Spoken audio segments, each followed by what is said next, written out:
الفكرة كتير مميزة، وأنا بتخيل إنها ما انعملت في كل العالم، مش على مستوى بس الوطن، إنه تجمع أكبر عدد ممكن من القراء في يوم واحد. إحنا بدنا نعزز الثقافة ونرجع ننشرها من جديد، نرجع نحكي للعالم إنه إحنا مجد الثقافة اللي كانت زمان قديما، إنه إحنا أمة اقرأ، نزل عليها القرآن وحكى لها رب العالمين اقرأوا.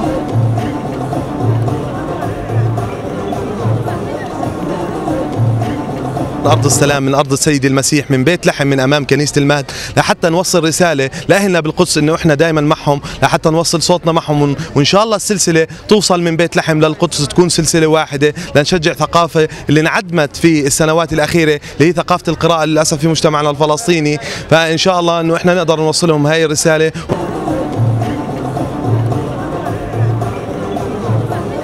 الدافع اللي بدفعني أتواجد اليوم مع فريق متطوعو فلسطين أهمية الفكرة اللي هي بتدعم إنه عندنا الكتاب وأهمية الكتاب في الشارع الفلسطيني. أنا جاي بفعالية تزامن مع شباب البلد بالقدس، على أساس إنه نقرأ لمدة ساعة، إنه تكون ننشر ثقافة القراءة بالمجتمع الفلسطيني.